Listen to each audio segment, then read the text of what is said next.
இஸ்லாமிய மார்க்கம் ஒன்றை தீமை என்று சொல்கிறதா? நீங்க ஆராய்ச்சி எல்லாம் செய்ய வேணாம். இஸ்லாம் ஒன்றை தீமை என்று சொன்னால் அது மனித குலத்திற்கு கேடு என்றுதான் டவுட்டே வேணாம். இஸ்லாமிய மார்க்கம் ஒன்றை சரி என்று சொல்கிறதா? அது மனித குலத்திற்கு நன்மை பயக்கும் என்று சொல். இன்றைக்கு தர்கா கச்சேரிகள், கூத்து கும்மாளங்கள், குடி போன்ற விஷயங்கள் எதுவாக இருந்தாலும் சரி, மனிதனுக்கு சந்தோஷத்தை தரலாம், பெருமை தரலாம், நேர்வழியை தராது. ஆனால் அல்லாஹ் சொல்வது போல, அல்லாஹ் வலியுல்லதீன ஆமனு யுக்ரிஜுஹும் மினல் துலுமாத்தி இலன் நூர். அல்லாஹ் ரப்புல் ஆலமீன் தன்னுடைய மக்களை, தன்னை நாடி வந்த மக்களை அசத்தியத்தில் இருந்து, இருள்களில் இருந்து வெளிச்சத்தின் பக்கம் கொண்டு வருகிறேன் என்று சொல்கிறார். இன்னைக்கு நாம பார்க்கிறோம், தௌஹீது தான் மார்க்கம், அல்லாஹ் தான் இறைவன், தூதர் தான் நமக்கு வழிகாட்டி என்று சொன்னவன் அசிங்கத்தை விட்டு, அவமானத்தை விட்டு வெளியில் வருகிறார். ஆனால் அல்லாஹ் சொல்லுகிறான், வல்லதீன கஃபரு, இறை நிராகரிப்பாளர்கள், அவுலியாஹும் அத்வாகூத், அவர்களுடைய பொறுப்பாளர்கள் தீய சக்திகள், அவர்கள் என்ன செய்வார்கள் தெரியுமா? யுக்ரிஜூனஹும் மினன் நூரி இலல் துலுமாத், அவனை வெளிச்சத்தில் இருந்து இருள்களின் பக்கம் கொண்டு வருவார், அறிவில் இருந்து அறியாமின் பக்கம் கொண்டு வருவார், புத்தி தெளிவில் இருந்து அசிங்கத்தின் பக்கம் கொண்டு வருவார். உலாயிக அஸ்ஹாபுன் நார், அவர்கள் தான் நரகவாசிகள், ஹும் ஃபீஹா காலிதூன், அதில் அவர்கள் நிரந்தரமாக கிடப்பார்கள் என்று குர்ஆன் சொல்கிறது. அஸ்ஸலாமு அலைக்கும் வரஹ்மத்துல்லாஹி வபரகாத்துஹு. எல்லாம் வல்ல அல்லாஹ்வின் நல்லடியார்களே, பெரியோர்களே, தாய்மார்களே, சகோதர சகோதரிகளே, அல்லாஹ் ரப்புல் ஆலமீன் இவ்வுலகில் நமக்கு வழங்கி இருக்கக்கூடிய அருட்கொடைகளிலேயே ஈடு இணை அற்றதும் மிக பெரியதுமாய் விளங்குகின்ற இஸ்லாம் என்கிற மார்க்கத்தினை நாம் அனைவரும் நம்முடைய வாழ்க்கை நெறியாக ஏற்றுக்கொண்டிருக்கிறோம். அந்த இஸ்லாமிய மார்க்கத்தை தெளிவாக அறிந்து வாழ்க்கையில் கடைபிடிக்க வேண்டும் என்கிற ஒப்பற்ற நோக்கத்தோடு தமிழ்நாடு தௌஹீத் ஜமாஅத் நாகை மாவட்டம் கூத்தூர் கிளையின் சார்பாக நடைபெற்று கொண்டிருக்கிற இந்த பொதுக்கூட்ட நிகழ்ச்சியிலே இஸ்லாமிய சமுதாய சீர்திருத்தம் என்கிற தலைப்பை எனக்கு வழங்கியிருக்கிறார்கள். பொதுவாக அல்லாஹ் ரப்புல் ஆலமீன் இந்த சமுதாயத்திற்கு இஸ்லாத்தை ஒரு சராசரி மார்க்கமாக வழங்கவில்லை. எப்படி உலகத்தில் ஒவ்வொரு கொள்கையும் கோட்பாடுகளும் தங்களுக்கென்று சில மக்களை தக்க வைத்துக் கொண்டிருக்கிறதோ, தனக்கென்று ஒரு வழிமுறைகளை வகுத்து கொண்டிருக்கிறதோ, அதுபோன்று இல்லாமல் மற்ற அனைத்து கொள்கைகளில் இருந்தும், அனைத்து மதங்களில் சித்தாந்தங்களில் இருந்தும் மாறி இந்த இஸ்லாமிய மார்க்கம் மட்டும்தான் தன்னுடைய கொள்கையே ஒரு சீர்திருத்த கொள்கையாக சொல்லி இருக்கிறது. அதை அல்லாஹ் ரப்புல் ஆலமீன் தன்னுடைய திருமறை குர்ஆனிலே சொல்கிறான், லக்கது மன்னல்லாஹு அலல் முஃமினீன், இந்த மூமீன்களுக்கு அல்லாஹ் ரப்புல் ஆலமீன் அருள் புரிந்திருக்கிறார். தன்னுடைய அருளை, தன்னுடைய நிஅமத்தை, தன்னுடைய கொடையை அவன் வழங்கி இருக்கிறான். எப்படி வழங்கி இருக்கிறான் தெரியுமா? முஸ்லிமாக பிறந்த எல்லாரையும் கோடீஸ்வரர்களாக மாற்றி அருளை வழங்கவில்லை. முஸ்லிம்களில் செல்வந்தர்களும் இருக்கிறார்கள், ஏழைகளும் இருக்கிறார்கள். அல்லது அல்லாஹ் தன்னுடைய அருளை முஸ்லிம்களுக்கு கொடுத்திருக்கிறான் என்று சொன்னால் இருக்கிற எல்லா நபர்களுமே பட்டம் படித்த நபர்களாக இருப்பார்கள் என்று பொருள் அல்ல. படித்தவர்களும் இருக்கிறார்கள், படிப்பறிவு இல்லாத மக்களும் இஸ்லாத்தில் இருக்கத்தான் செய்கிறார்கள். ஆனால் இந்த வசனத்தில் தன்னுடைய அருள் என்று அல்லாஹ் எதை சொல்கிறான் தெரியுமா? இது பஅத ஃபீஹிம் ரசூலம் மின் அன்ஃபுஸிஹிம், அந்த மனிதர்களுக்கு அல்லாஹ் ரப்புல் ஆலமீன் ஒரு தூதரை, ஒரு ரசூலை அல்லாஹ் அனுப்பி இருக்கிறார். அந்த ரசூல் யார்? வானத்தில் இருந்து குதித்தவர் அல்ல, அல்லது வேற்று கிரகவாசி அல்ல, அல்லது மக்களுடைய கஷ்டம் என்றால் என்னவென்றே புரியாமல் ஒரு மேட்டுக்குடி மனிதனாக வாழ்ந்து அடித்தட்டு மக்களுடைய சிரமங்களை கொஞ்சம் கூட உணர முடியாத வகையிலே எங்கோ ஒரு தூரத்தில் இருந்து வந்த மனிதர் அல்ல. மின் அன்புசிஹிம், அந்த மக்களில் இருந்துதான் இந்த முஹம்மது நபி வந்திருக்கிறார். உங்களில் ஒருவராக தான் இருக்கிறாரே ஒழிய உங்களுடைய வாழ்க்கையை தெரியாத ஒரு ஆடம்பரத்தில் மூழ்கி இருந்த ஒரு மனிதன் இல்லை. நம்மை போன்ற சாதாரண மனிதர் தான். இந்த தூதரை அனுப்பியதை அல்லாஹ் தன்னுடைய அருள் என்று சொல்கிறார். தூதர் எப்படி அந்த அருளை உண்மைப்படுத்துவார் தெரியுமா? யத்லு அலைஹிம் ஆயாத்தி, தன்னுடைய வேத வசனங்களை அவர் இந்த மக்களுக்கு ஓதி காண்பிப்பார்.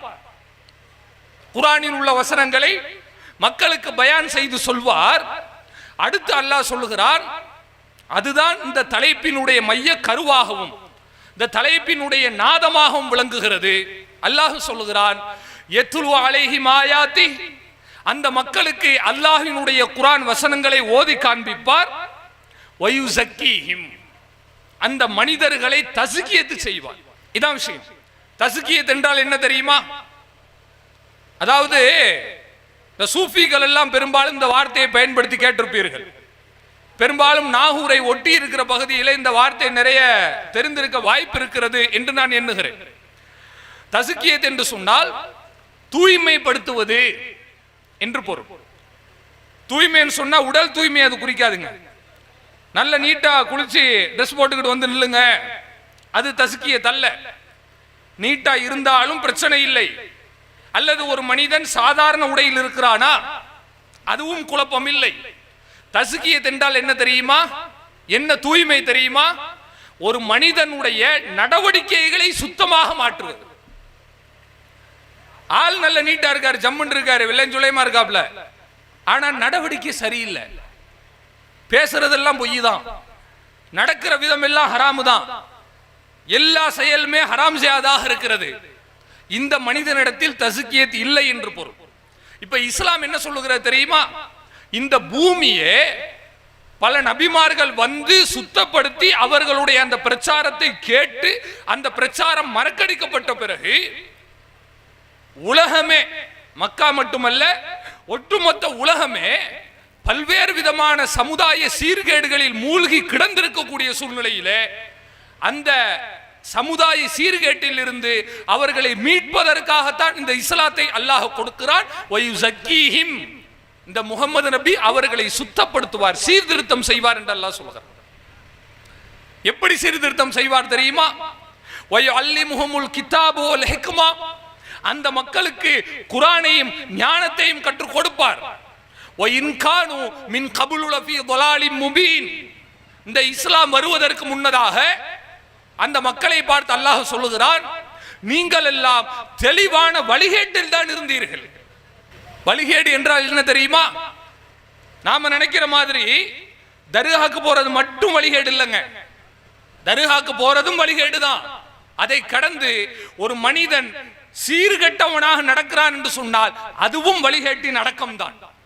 தர்காக்கு போகல, கல்யாணம் பண்றாரு, வரதட்சணை கொடுத்து வாங்கி திருமணம் செய்கிறார், இதுவும் வழிகேடு தான். வரதட்சணை கல்யாணம் பண்ணல, ஒரு பையன் இருக்கிறான், அவனுடைய நடத்தை பார்த்தீர்கள் என்று சொன்னால் இஸ்லாமிய நடத்தையாக இல்லை. ஒட்டுமொத்தமா யாரையோ பார்த்து இவனுடைய நடவடிக்கையை வாழ்க்கை இவன் அமைத்துக் கொள்கிறான், இதுவும் வழிகேடு தான். குடிக்கிறான், வழிகேடு தான். கூத்துக்குமால் அடிக்கிறான், வழிகேடு தான். அல்லாஹ் சொல்லுகிறான், வஇன் கானூ மின் கபுல் லஃபீ ضلالின் முபீன், நீங்கள் இதற்கு முன்னால், இந்த இஸ்லாத்திற்கு முன்னால் வழிகேட்டில் இருந்தீர்கள் என்பதை மறந்துவிட வேண்டாம் என்று அல்லாஹ் ரப்புல் ஆலமீன் சொல்லுகிறான். யோசிச்சு பாருங்க, இன்றைக்கு நீங்க நல்ல கவனிக்கணும். இந்த இஸ்லாமிய மார்க்கம் எப்பேற்பட்ட சீர்திருத்தத்தை செய்திருக்கிறது தெரியுமா? சாதாரணமானது இல்லைங்க. இந்த இஸ்லாமிய மார்க்கம் என்பது சராசரி மார்க்கம் அல்ல. அந்த கருத்தே முதல்ல தப்பு. சில முஸ்லிம்கள் என்ன நினைக்கிறோம்னு சொன்னா, முஸ்லிமா ஏன்பா இருக்கிற, உனக்கு என்னப்பா வேணும், முஸ்லிமா இருந்து நீ என்ன செய்ய போறன்னு கேளுங்க. தெரியலன்னு முடிக்கிறானா, இவன் இஸ்லாத்தை சரியா புரியலன்னு அர்த்தம். கிறிஸ்துவ மதம் இருக்கிறது, இந்து மதம் இருக்கிறது, மற்ற எவ்வளவோ கொள்கை கோட்பாடு இருக்கிறது. அது மாதிரி நீங்க இஸ்லாத்தை பார்க்க முடியாது. ஏன் தெரியுமா? நீங்க எனக்கு நல்ல பாருங்க, ஒட்டுமொத்த உலகத்தையே நீங்கள் ஒரு குடும்பமாக அல்லது ஒரு உடலாக வைத்து கற்பனை செய்து கொள்ளுங்கள். நீங்க இந்த உலகத்தை 4 பங்கா பிரிங்க, 7 கண்டத்தையும் 4 பங்காக பிரித்துக் கொள்ளுங்கள். அதாவது India, China, Burma, Pakistan, Sri Lanka, Afghanistan, இந்த மாதிரி இருக்கக்கூடிய சவுத் ஏசியன் கண்ட்ரி, தெற்காசிய நாடுகள், இதுகளை தனியா எடுங்க. அதே மாதிரி நீங்க மிடில் ஈஸ்ட், அரபு நாடுகள் இருக்கு இல்லையா, கல்ஃப், இந்த மத்திய கிழக்க தனியா எடுங்க. அந்த மத்திய கிழக்குல இருந்து அந்த பக்கம் சவுத் ஆப்பிரிக்கா, அந்த மாதிரி ஆப்பிரிக்க நாடுகள், அதை தனியா எடுங்க. அல்லது மிடில் ஈஸ்ட்ல இருந்து கொஞ்சம் மேலே ஏறி போனோம்னு சொன்னா ஐரோப்பிய நாடுகள் வருகிறது. அதையும் எடுத்துக்கொள்ளுங்கள். ஐரோப்பாவை கடந்து அமெரிக்க கண்டம். இப்படி நீங்க எல்லாத்தையும் பிரிச்சு பார்த்தீங்கன்னு சொன்னா, நான் சொல்வதை நன்றாக கூர்ந்து கவனிக்க வேண்டும். உலகத்திலேயே இந்த 4-5 பங்குகளிலேயே குற்றங்கள், கிரைம் ரேட் ரொம்ப ரொம்ப குறைச்சலாக இருக்கிற ஒரே ஒரு ஜோன் எதுன்னு சொன்னா மிடில் ஈஸ்ட் மட்டும்தான், அரபு நாடுகள் மட்டும்தான். 4 பகுதியிலேயும் தீமைகள் பரவி கிடக்கிறது. ஒண்ணுக்கொண்டு சலைச்சது கிடையாது. இந்தியாவில் இருக்கிற குற்றத்தை விட அமெரிக்காவில் அதிகம், அமெரிக்காவில் இருக்கிற குற்றத்தை விட ஆப்பிரிக்காவில் அதிகம், ஆப்பிரிக்காவில் இருக்கிறத விட மற்ற நாடுகள்ல அதிகம். எல்லா நாட்டிலையும் சளைக்கவில்லை. சீர்கேடுகள் தலைவிரித்து ஆடுகிறது. சீர்திருத்தம் அங்கு பலன் கொடுக்கவில்லை. ஆனால் இதில் தப்பி பிழைத்தார் போல மத்திய கிழக்கு மட்டும்தான், அரபு நாடுகள் மட்டும்தான் உலகத்திலேயே அசிங்கங்களும் ஆபாசங்களும் அருவருப்புகளும் அவமானங்களும் தீமைகளும் குறைந்த நாடாக திகழ்கிறது. இதுக்கு என்ன காரணம்? அரபுக்காரனுக்கு மட்டும் தப்பு செய்யணும்னு அவனுக்கு யோசனை வரவே வராதா? யோசிச்சு பாருங்க. இல்ல கல்ஃப்ல இருக்கக்கூடிய மக்களுக்கு எல்லாம் குடி கூத்து தெரியாதா?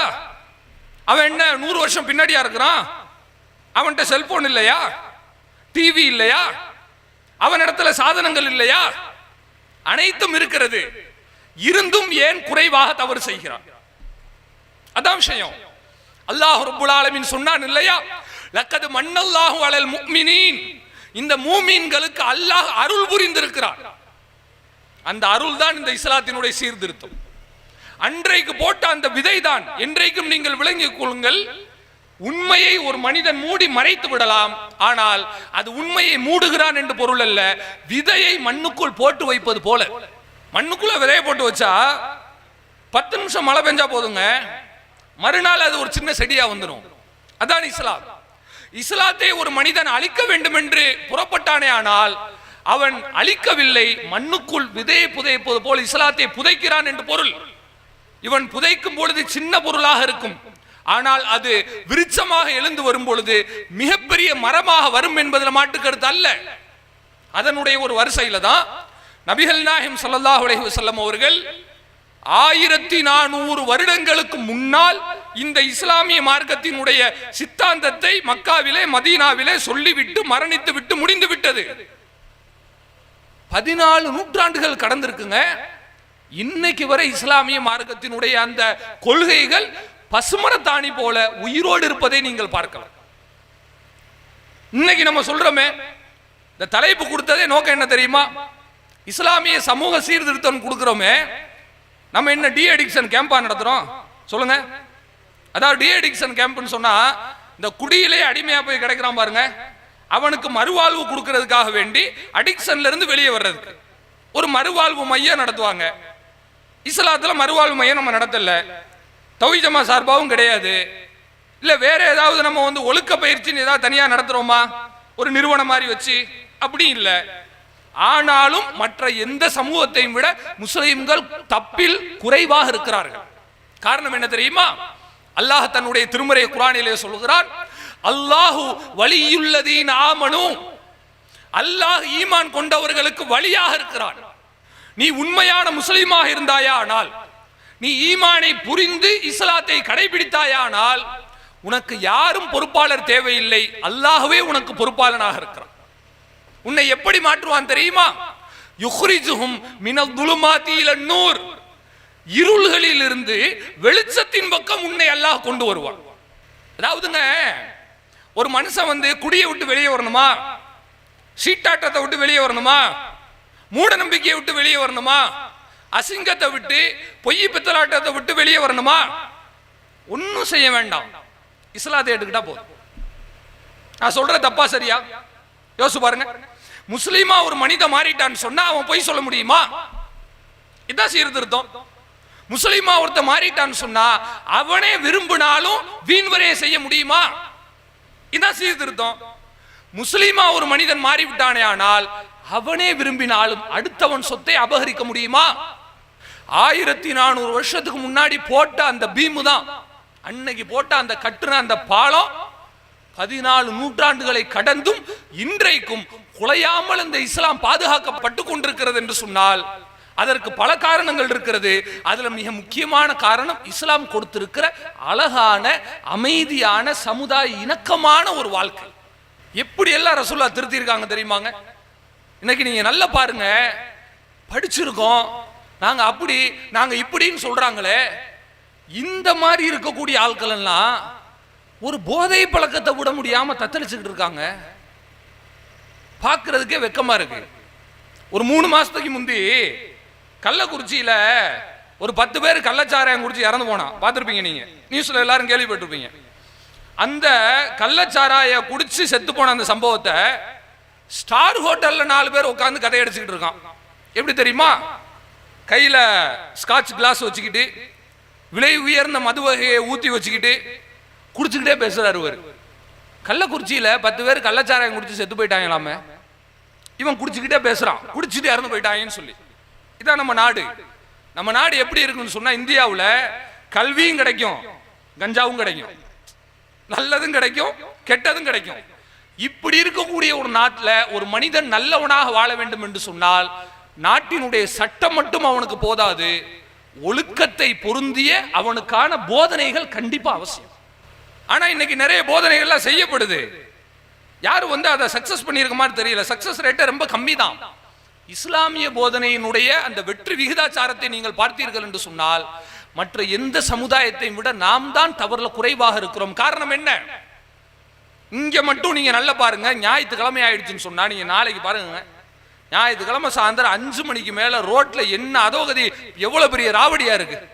ரோட்ல ஒழுங்கா பைக் ஓட்டிட்டு போக முடியுதா? குடிச்சிட்டு எவனாவது உள்ள விழுந்துடுறான். நம்ம கரெக்டா தான் போயிட்டு இருக்கிறோம், அவன் போதையில நம்ம மேல விழுந்துடுறாங்க. குழந்தைங்க ரோட்ல அனுப்புறதுக்கு பயமாக இருக்கிறது. பெண்களுடைய வாழ்க்கை கேள்விக்குறியாக மாறுகிறது. இன்னைக்கு குடிக்கிறது ஒரு தப்புனே தெரியல பார்க்கிறோம்.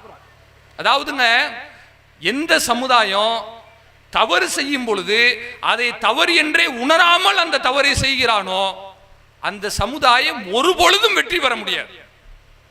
இதான் உண்மை. படிக்கட்டும், வெற்றி பெற முடியாது. நல்ல காசு சம்பாதிக்கட்டும், நிம்மதி இருக்காதுங்க. எப்படி இருக்கும் சொல்லுங்க? காசு சம்பாதிச்சா நிம்மதி வந்துருமா? புள்ளைய படிக்க வச்சுட்டா நல்லவனாயிருவான்னு அர்த்தமா? காலேஜில் அதான் சொல்லி தராங்களா? சொல்லுங்க பாப்போம். நம்ம இங்க இருந்து பிள்ளைய பள்ளிக்கூடத்துக்கு கல்லூரிக்கு அனுப்புறோமே, அனுப்பணும், நான் இல்லைன்னு சொல்லல. யாராவது ஒரு பையனை காட்டுங்க நீங்க, என் பையங்க குடிச்சு கூத்தடிச்சு கும்மால் அடிச்சுக்கிட்டு இருந்தான், அவன் நான் இங்கிருந்து காலேஜுக்கு திருச்சிக்கு சேர்த்து விட்டேன், போயிட்டு படிச்சுட்டு வந்தான், BA MA முடிச்சான், வந்தான் பாருங்க, குடிப்பழக்கம் இல்லாம நல்ல பையனா வந்துட்டான், அப்படியே மாத்தி அனுப்பிட்டாங்க. இப்படி ஒரு ஆளை காட்டுங்க பாப்போம்.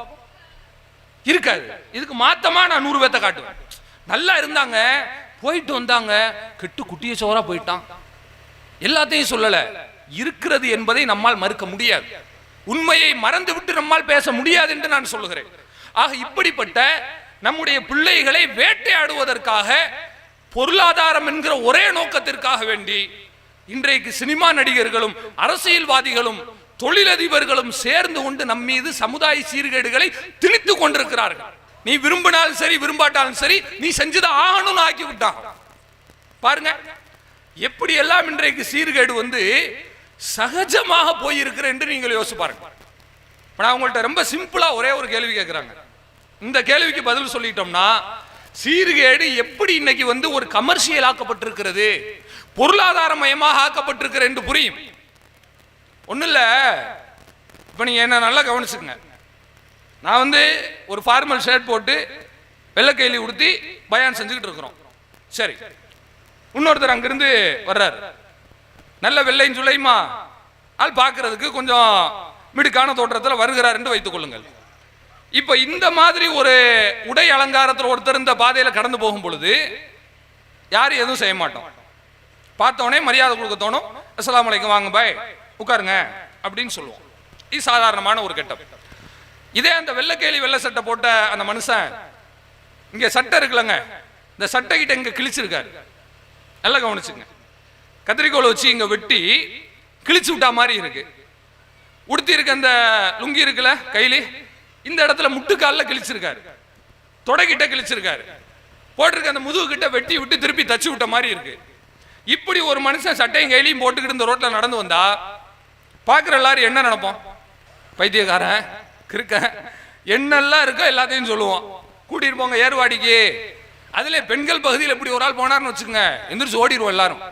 இன்னும் அப்படி வராரு, ஒரு முத கூட்டு போங்க அப்படின்னு சொல்லிடுவோம். இது கைலி சட்டைக்கு இந்த அளவுகள். இப்போ ஒரு பையன் என்ன பண்றாப்ல, ஜீன்ஸ் பேண்ட் போட்டிருக்கான். அப்படி வச்சுக்கோங்க, ஜீன்ஸ் பேண்ட் போட்டு ஜீன்ஸ் ஷர்ட் போட்டு ஜீன்ஸ் பேண்ட் தொடக்கிட்ட கிழிச்சு தச்சிருக்கான். ரைட்டா? முதல் சொன்ன மாதிரியே தான்.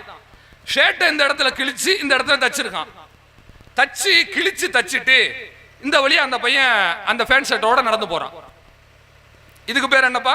Trending, fashion. அப்புறம் என்னெல்லாம் இருக்கோ எல்லாத்தையும் டஸ் புஸ்னு இங்கிலீஷ்ல சொல்லிடுவான். நம்ம இந்திய மக்கள்கிட்ட உள்ள பலகீனமே என்ன தெரியுமா? 4 வார்த்தை இங்கிலீஷ்ல சொன்னா உடனே நம்பிரும். ஏன்னா அப்படி பழக்கப்படுத்தப்பட்டிருக்கும் பாருங்களேன். இந்த நடிகர்கள் வேற பத்தாக்குறைக்கு வந்துட்டாங்க. இவன் என்ன செய்யறாராம், அவன் வந்து ஒரு 250 ரூபா செருப்பை போட்டுக்கிட்டு ஒரு நிகழ்ச்சியில வந்து கலந்துக்கிறான். அந்த 250 ரூபா செருப்புங்க போட்டுக்கிட்டு வந்த உடனே பேண்ட் ஒரு 500 ரூபா, சட்டை ஒரு 450 ரூபா, ரொம்ப சாதாரணமா வந்து நின்றுட்டார். இன்னும் உடனே மீடியாக்காரன்லாம் வளைச்சு வளைச்சு போட்டோ எடுக்கிறான். எடுத்துட்டு பார்த்தீர்களா, இவருடைய எளிமையை பார்த்தீர்களா போட்டோ. அந்த 250 ரூபா செருப்பு போடுறதுக்கு கம்பெனிக்காரன்ட்ட அவன் எத்தனை கோடி வாங்கியிருப்பான் தெரியுமா? யோசிச்சு பாருங்க. அதாவது எதையுமே வியாபாரமயமாக்குறதுக்கு தான் இன்னைக்கு வந்து துடித்து கொண்டிருக்கிறார்களே ஒழிய இளைஞர்களுடைய வாழ்க்கையின் மீது, நம்முடைய நாட்டு மக்களுடைய வாழ்க்கையின் மீது, அவர்களுடைய வருங்காலத்தின் மீது நாட்டில் உள்ள யாருக்கும் அக்கறை கிடையாது. உன் வாழ்க்கைக்கு நீ தான் அக்கறைப்படணும். குடிக்கிறது நல்லது, சோசியல் ட்ரிங்கிங் தானே, அதுல என்ன பிரச்சனை கேட்பான். அவன் சொல்லிட்டு போயிடுவான். இன்னைக்கு நிறைய பேர்த்த பார்க்கிறோம், குடிக்க பழக்கி விட்டவன் குடிய விட்டுட்டான். இந்த பழகுனா பாருங்களேன், இவன் தொலைஞ்சான். குடிச்சு குடிச்சு 24 ஹவர்ஸ் குடிகாரனா மாறி கடைசியில் 25-30 வயசுல மூத்தா போய் குடும்பத்தை விட்டுட்டு பிள்ளைங்களை விட்டுட்டு ஆக்சிடென்ட்ல இறந்து போகக்கூடிய காட்சியை இதெல்லாம் நம்ம பார்க்கணுமா என்று நினைக்கக்கூடிய வகையில் நம்முடைய மனது பதறுவதை நாம் பார்க்கிறோம். யோசிச்சு பாருங்க. இதைத்தான் இஸ்லாமிய மார்க்கம் சொன்னது. யுக்ரிஜுஹும் மினல் துலுமாத்தி இலன் நூர். அல்லாஹ் ரப்புல் ஆலமீன் உங்களை இருள்களில் இருந்து வெளிச்சத்தின் பக்கம் கொண்டு வருகிறார். இருட்டில் நிற்கிறால வெளிச்சத்தை கொண்டு வர்றது கிடையாதுங்க. அறியாமையிலிருந்து அறிவின் பக்கம் இஸ்லாம் கொண்டு வருகிறது. அதான் வெளிச்சம். எப்படி கொண்டு வந்தது தெரியுமா? இன்னைக்கு நம்ம பார்க்கிறோம். முஸ்லிம்களுக்கு கிடைத்திருக்கிற இந்த பகுத்தறிவு, முஸ்லிம்களுக்கு கிடைத்திருக்கிற இந்த கூரிய சிந்தனை, இஸ்லாமியர்களுக்கு கிடைத்திருக்கிற இந்த தெளிந்த நீரோடையாக இருக்கிற கொள்கை உலகத்திலேயே நான் சொல்லுகிறேன் வேறு எந்த சமூகத்திற்கும் கிடைக்கவில்லை. எப்படி? எவ்வளவு பெரிய ஆளா இருந்தாலும் சரி, எவ்வளவு பெரிய படித்த அறிவாளியாக இருந்தாலும் சரி, அந்த மனிதனுக்கு ஆஃப்டர் ஆல் ஒரு சின்ன விஷயம், நாம சிறுநீர் கழிக்கும் போது நின்னுட்டு கழிக்கிறது நல்லது கிடையாது, அல்லது சிறுநீர் கழித்து விட்டு சுத்தம் செய்யாமல் இருப்பது அது ஒரு நாகரிகம் கிடையாது என்பதை தெரிகிறது. இந்தியன் கல்ச்சர் எப்படின்னு கேட்டா வெஸ்டர்ன் கல்ச்சர்ல இருந்து அப்படியே டிஃபரன்ஸ் ஆனது. வெஸ்டர்ன் கல்ச்சர் வந்துங்க, அவன் தன்னுடைய இயற்கை தேவையை கழித்தான் என்று சொன்னா சுத்தம் செய்ய மாட்டான். ஆனா இந்தியன் கல்ச்சர், நம்முடைய மக்கள் எப்படி பழகி இருக்கிறோம் என்று சொன்னால் சுத்தம் செய்ய வேண்டும் என்று பழகி இருக்கிறோம். ஆனால் ஒரு இடத்தில் அதை நாம் சரியாக கடைபிடித்துக் கொண்டிருக்கிறோம். சிறுநீர் கழித்தால் சுத்தம் செய்வது கிடையாது. கிட்டத்தட்ட சிறுநீர்ல எந்த அளவிற்கு நமக்கு கிருமிகள் இருக்கிறது என்பது படித்த மருத்துவர்கள்ட்ட கேட்டீங்கன்னா புட்டு புட்டு வச்சிருவாங்க.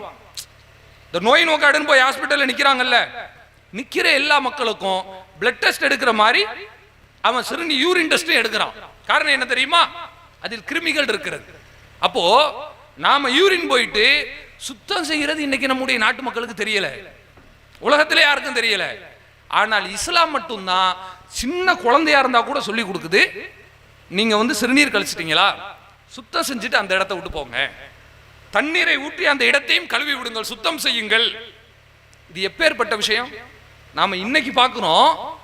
1400 வருஷத்துக்கு முன்னாடி இதை சொல்லி இருக்குன்னா இது சீர்திருத்தம் இல்லாமல் வேறு என்ன? யோசிச்சு பாருங்க. இன்னைக்கு செருப்பு போடுறது எவ்வளவு பெரிய விஷயமா இருக்கு தெரியுமா? செருப்பு போட்டு சாதாரணமா நடந்து போறதை நம்ம வந்து ஒரு சாதாரண விஷயமா நினைச்சிட்டு இருக்கிறோம். செருப்பணியாதனால வரக்கூடிய நோய்கள்னு பெரிய பட்டியலே இருக்கிறது. ஒரு மனுஷன் 1 மாசம் செப்பல் போடாம நடந்து போயிட்டான்னு சொன்னா அவனை அறியாமலேயே அவனுக்கு கிட்டத்தட்ட 5 நோய்களுக்கு குறையாமல் வரும் என்று மருத்துவர்கள் சொல்கிறார்கள். அவன் என்ன காரணத்துக்கு வேணா செருப்பு போடாம 2 போட்டோம். கடவுள் நம்பிக்கை என்னால் போடாமல் இருந்தாலும் சரி, அல்லது இந்த கட்சி தோக்குற வரை நான் செருப்பு போட மாட்டேன்னு பொய்ய சொல்லிவிட்டு நல்ல காஸ்ட்லியான சுவோ போட்டுக்கிட்டு நம்ம தமிழ்நாட்டில் நீக்கப்பட்ட ஒரு மாநில தலைவர் போனார் இல்லையா, அந்த மாதிரி பொய் சொல்லி செருப்பை கழட்டினாலும் சரி, என்ன எதுக்காக செப்பலை கழட்டி போட்டாலும் கூட செருப்பணியாததுனால நோய் வரும் என்பது உண்மை. ஆனா இஸ்லாமிய மார்க்கம் 1400 வருஷத்துக்கு முன்னாடியே செருப்பணியக்கூடிய ஒரு வழிமுறை கட்டுத்தந்திருக்கிறது. நபிகள் நாயகம் ஸல்லல்லாஹு அலைஹி வஸல்லம் அவர்களிடத்தில் கேட்கப்படும் பொழுது கூட அவர்கள் அதை மறுக்கவில்லை என்பதை நாம் பார்க்கிறோம். இப்படி சின்ன சின்ன விஷயங்களில் கூட இஸ்லாமிய மார்க்கம் சீர்திருத்தத்தை கொண்டு வந்திருக்கிறது. பெண்ணம்பெரிய காரியங்களில் பார்த்தால், நான் முக்கியமான விஷயத்திற்கு வருகிறேன், மிகப்பெரிய காரியங்கள் இன்னைக்கு நீங்க உலகத்திலே எடுத்துக்கங்க. நான் சொன்ன மாதிரி டோட்டலா இந்த 7 கண்டினென்ட்ஸ்ல 7 கண்டங்கள்ல எந்த நாட்டை வேண்டுமானால் எடுத்துக்கொள்ளுங்கள், எல்லாத்துக்கும் தனித்தனி கல்ச்சர் இருக்கிறது. ஆனா எந்த நாடுமே ட்ரக் ஃப்ரீ சொசைட்டி என்று தங்களால் அவர்களால் நிரூபித்து சொல்ல முடியவே இல்லை. போதை புழக்கம் இல்லாத ஒரு பூமி என்று யாராவது சொல்ல முடியுமா? முடியவில்லை. இஸ்லாமிய மார்க்கம் மட்டும்தான் அதை சொல்ல முடியும். மற்ற எந்த நாட்டையும் விட முஸ்லிம் நாடுகள் மட்டும் தனியான ட்ராக்ல போய்கிட்டே இருக்கலாம். நீங்க பார்க்கலாம். இன்னொரு விஷயம் நான் சொல்லிடுறேன். அல்லாஹ் ரப்புல் ஆலமீன் தன்னுடைய திருமறை குர்ஆனிலே சொல்லி காட்டுகிறான். அதாவது இந்த மக்களை எப்படி அல்லாஹ் திசை திருப்பி கொண்டு வருகிறான் தெரியுமா? லியுதிம்ம நிஅமத்தஹு அலைக்கும், உங்களுக்கு தன்னுடைய அருளை அல்லாஹ் பரிபூர்ணப்படுத்த விரும்புகிறான். முஸ்லிமா ஒருத்தர் வந்துட்டா நீங்க அல்லாஹ் வணங்குங்க, மற்ற எல்லாத்தையும் செய்யுங்க, அது மட்டும் இல்ல, தன்னுடைய அருளை அல்லாஹ் அப்படியே உங்களுக்கு முழுமையா கொடுக்கணும் விரும்புறான். எப்படி கொடுக்கிறான் தெரியுமா? அரபு நாட்டுக்கு போனவங்களுக்கு தெரியும், இன்றைக்கு இஸ்லாம் மட்டும் அரபு நாட்டில் வரவில்லை என்று சொன்னால் அரபுகளை போன்ற ஒரு காட்டு மிராண்டிகள் உலகத்தில் எவனுமே இருக்க முடியாது. சாதாரணமான விஷயம் கிடையாதுங்க. இஸ்லாம் இவ்வளவு தூரம் ஆழமா இருந்து நிறைய அரபுகளுடைய நடவடிக்கை பார்த்தீங்கன்னா தப்பு தப்பாக இருக்கிறது. போயிட்டு வந்த சஃபர் போயிட்டு வந்த மக்களுக்கு தெரியும். ஆனா உலகத்திலேயே இந்த அரபு நாடு மட்டும் தனியாக நடக்கிறது என்று சொன்னால் அதற்கு இஸ்லாம் காரணம். இஸ்லாம் இல்லை என்று சொன்னால் முஸ்லிம் நாடுகளினுடைய திசை வழி போக்கே மாறி போயிருக்கு. இந்தியாவுக்குலாம் பாடம் கருத்து கொடுக்கிற அளவுக்கு அவன் பெரிய அளவுல தீமையில மூழ்கி கடந்திருப்பான். அல்லாஹ் இஸ்லாத்தின் மூலம் காப்பாற்றி இருக்கிறான். ஆனால் அந்த வகையில் கொள்கையினர்களாக வந்த முஸ்லிம்களாகிய நாம இன்றைக்கு சொல்லுவதற்கே வருத்தமாக இருக்கிறது. நம்முடைய இஸ்லாமிய மார்க்கத்தில் இருந்து கொண்டு இஸ்லாத்தின் பெயரால கந்தூரி விழா எடுத்தாலோ அல்லது சந்தனக்கூடி எடுத்தாலோ கூத்து கும்மாளங்கள் அடித்தாலோ ஆடல் பாடல் கச்சேரிகள் வைத்தாலோ எதுவாக இருந்தாலும் சரி, நீங்கள் ஒன்றை நன்றாக புரிந்து கொள்ளுங்கள். இந்த அசிங்கங்களுக்கும் இந்த மடமைகளுக்கும் இந்த மௌட்டியங்களை சொல்வதற்காகவா நபிகள் நாயகம் அவர்கள் அடி உதைப்பட்டார்கள்? யோசிச்சு பாருங்க. ஏங்க இந்த கூத்து கும்மாளத்துக்காக ரசூல்லா வந்து ஊரை விட்டு ஓடினாங்க. இதைத்தானங்க மக்கத்து காப்பீடு செஞ்சுக்கிட்டு இருந்தா. அல்லாஹ் அப்படியே குர்ஆனில் சொல்லுகிறான். அதாவது அவர்கள் ஏதாவது அசிங்கமான விஷயங்களை செய்து கொண்டிருந்தார்கள் என்று சொன்னால், ஏன் இப்படி செய்தீங்கன்னு கேட்டா அவன் பதில் சொல்றான், மா வஜத்னா அலைஹி ஆபானா, எங்கள் முன்னோர்கள் இப்படித்தான் நாங்கள் செய்ய பார்த்தோம். இதான் ஆதாரம். ஏன்பா அந்திரி நடத்துறீங்க? ஏன் ஆர்கெஸ்ட்ரா? எதுக்கு இந்த கூத்துக்குமாலம்? இதுக்கு என்னப்பா ஆதாரம்? ஆதாரம் கேட்டீங்கன்னா நான் எங்க போறது? வழி வழியா நடந்துட்டு இருக்கு, காலங்காலமா நடக்குது, இதை நிறுத்த முடியுமா? கேட்கிறோம் இல்லையா? இந்த கேள்வி, இந்த டோன் முதலாவது கேட்கப்படுகிற விஷயம் அல்ல. இந்த பாஷையில ஏற்கனவே மக்கத்து காஃபிர் பேசியிருக்கான். நல்லா புரிஞ்சுக்கிறோம். அதற்கு அல்லாஹ் சொன்ன பதிலையே நான் பதிலாக சொல்லுகிறேன். அவ்வளவுக்கான ஆபாஹும் லா யஅகிலூன ஷையா, உங்களுடைய முன்னோர்கள் மீது பழியை போட்டு நீங்கள் இவ்வளவு பெரிய அசிங்கத்தை செய்து கொண்டிருக்கிறீர்களே, முன்னோர்கள் புரியாமல் இருந்தாலும் நீங்கள் அவர்களை பின்பற்றுவீர்களா? வலா யஹ்ததூன், அவர்கள் நேர்வழியில் இல்லாமல் அசத்தியத்தில் இருந்தாலும் அவங்க தான் உனக்கு வேணுமா? அல்லாஹ் வேணாமா? கேட்கிறான். பொதுவா இன்னைக்கு நம்ம நாட்டுல எல்லா தீமையும் செஞ்சுட்டு அதை எதை வச்சு நார்மலைஸ் பண்ணுவாங்கன்னு சொன்னா முன்னோர்கள் வழிமுறை முடிஞ்சு போச்சு. எப்படி சினிமால இன்னைக்கு அசிங்கம், ஆபாசம், அருவருப்பு, அவமானம் எல்லாத்தையும் சினிமான்ற பேர்ல நியூட்ரலைஸ் பண்ணி வச்சிருக்கானோ, அதே போல எல்லா பிதஅத் ஷிர்கையும் செய்து முடித்தாகிவிட்டது. ஏங்க செய்றீங்க? முன்னோர்கள். அதான் அல்லாஹ் உரைக்கிற மாதிரி கேட்கிறான். அவ்வளவுக்கான ஆபாஹும் லா யஅகிலூன ஷையா, அதாவது உங்களுடைய முன்னோர்கள் சொல்றீங்களே, அவங்க புரியாம இருந்தால் இப்படித்தான் செய்வீங்களா? முன்னோர்கள் நம்மள மாதிரி இல்லைங்க. இன்னைக்கு நீங்க நல்லா பாருங்க, நீங்க முன்னோர்களுக்கு போவேனா, ஒரு 15 வருஷத்துக்கு முன்னாடி செஞ்ச காரியம் எல்லாம் இன்னைக்கு முட்டாள்தனங்க. இன்னைக்கு ஒரு ஆள் 1100 பட்டன் போன் யூஸ் பண்றாருன்னு வச்சுக்கோங்க, நம்ம எல்லாம் பார்த்து சிரிப்போமா மாட்டோமா? என்ன உலகம் எவ்வளவோ வளர்ந்துருச்சு, இன்னமும் பட்டன் போன் வச்சிருக்கீங்களா பாய் அப்படின்னு கேட்குறாங்க. இன்னைக்கு ஒருத்தர் மாட்டு வண்டியிலையும் சைக்கிள்லையும் போனால் அவனை பார்த்து சிரிக்கிறான். ஏன்? 15 வருஷத்துல எவ்வளவு பெரிய வளர்ச்சி. இப்படி உலக விஷயத்துல மட்டும் மூளை கரெக்டா வேலை செய்யுது. முன்னோர்கள் மாதிரி நம்ம குடிசை வீட்டில் இல்லை, முன்னோர்கள் மாதிரி நம்ம வந்து சைக்கிள்ல போகல, முன்னோர்கள் மாதிரி இன்னமும் வெளிநாட்டில இருந்து கடிதத்து மூலமா மனைவிட்ட பேசவில்லை, வாட்ஸ்அப் சேட்டிங் கரெக்டா நம்ம வந்து யூஸ் பண்ணிட்டு இருக்கிறோம். ஆனா மார்க்க விஷயம் வரும்போது மட்டும் முன்னோர்கள் மீது பழியை சுமத்தி விட்டு நாம் தீமையில் ஊறி திளைக்கிறோம் என்று சொன்னால், நான் ரொம்ப எளிமையாக கேட்கிறேன், நாம் பெரியவர்களா முன்னோர்கள் பெரியவர்களா என்று பார்த்தால் முன்னோர்கள் தான், நான் மறுக்கவில்லை. முன்னோர்களை வைத்துக் கொள்வோம். அவர்களை போன்ற ஒழுக்கம் இன்றைக்கு இல்லை, அவர்களை போன்ற நாணயம் உள்ளவர்கள் இன்றைக்கு இல்லை, அவர்களை போன்ற நேர்மையாளர்கள் இன்றைக்கு இல்லை, ஒத்துக்கொள்கிறேன். ஆனால் இரண்டாவது ஒன்றை கேட்கிறேன், நாமா முன்னோர்களா என்றா முன்னோர்கள் என்று சொல்லக்கூடிய ஒவ்வொரு நபர்களிடத்திலும் கேட்கிறேன், முன்னோர்களா அல்லாஹ்வுடைய ரசூலா? யோசிச்சு பாருங்க. அப்போ முன்னோர்களா? அப்போ முன்னோர்கள்னு சொன்னா கத்தூரி கொண்டாடிக்கலாம், தப்பில்லை. அப்போ முன்னோர்கள்னு சொன்னா சந்தனம் கூட எடுத்துக்கலாம். இல்ல ரசூல் வேண்டாம், எங்களுக்கு முன்னோர்களே போதும் தம்பி, தாராளமா கூத்துக்குமால அடிச்சுக்கலாம். என்ன நினைத்துக் கொண்டிருக்கிறோம்? எப்படிப்பட்ட இஸ்லாமிய மார்க்கம்? அருவருப்பில் இருந்து அசிங்கத்தில் இருந்து அல்லாஹ் நம்மை காப்பாற்றி இருள்களில் இருந்து ஒளியின் பக்கம் கொண்டு வந்து நிறுத்தி வைத்திருக்கிறான். பள்ளிக்கூடத்துக்கு போகாத ஒரு நபர் கூட பட்டப்படிப்பு படித்தவரை விட இன்றைக்கு தெளிவாக நடந்து கொண்டிருக்கிறான். அசிங்கத்தை அசிங்கம் என்று பார்க்கிறான், கல்லை கல்லென்று பார்க்கிறான், கல்லை கடவுள் என்று நினைப்பதல்ல, இறைவனை இறைவன் என்று புரிந்து கொண்டிருக்கிறான், மனிதனை மனிதனாக பார்க்கிறான், யாரையும் ஒதுக்குவதல்ல. இப்படிப்பட்ட தெளிவான சித்தாந்தத்தை பெரிய பெரிய PhD முடிச்சவனு கூட தெரியாத விஷயத்தை LKG பாடம் மாதிரி சின்ன பிள்ளையிலிருந்து லா இலாஹ இல்லல்லாஹ் முஹம்மது ரசூலுல்லாஹ் என்கிற இந்த இரட்டை வரிக்குள்ளாக இஸ்லாமிய மார்க்கம் அடைத்து வைத்திருக்கிறதே. இப்படிப்பட்ட இஸ்லாத்தில் இருந்து கொண்டு இந்த கொடும் தீமைகளை செய்வதற்கு நமக்கு என்ன தைரியம் வந்தது என்று நான் கேட்கிறேன். அப்படி என்ன அல்லாஹ்வின் மீது பயமில்லாத தனம்? யோசிச்சு பாருங்க. அல்லாஹ் எவ்வளவு தெளிவாக நமக்கு சொல்லி இருக்கிறான்.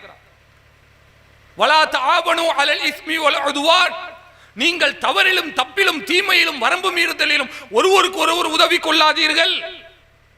தெளிவா சொல்லிட்டா அல்லாஹ். இல்ல கொடுத்தாதான் நம்மளை ஜமாத்துல வச்சுப்பாங்க, அதுக்கு வரி கட்டியாகணும், ஒரு வழி கிடையாது. சரி, நாம ஒரு இடத்துல இருக்கும்போது கட்டுக்கோப்பா இருக்கலாம், தப்பில்லை. ஆனா அல்லாஹ் என்ன சொல்றான் தெரியுமா? வலா தஆவனு அலல் இஸ்மி வல் உத்வான், தீமையிலும் வரம்பு மீறுதலிலும் ஒருவருக்கு ஒருவர் உதவாதீர்கள். உதவினா என்ன நடக்கும் தெரியுமா? இன்னல்லாஹ் ஷதீதுல் இகாப், அல்லாஹ் ரப்புல் ஆலமீன் உங்களை கடுமையாக தண்டிக்க கூடியவன் என்று குர்ஆன் சொல்கிறது.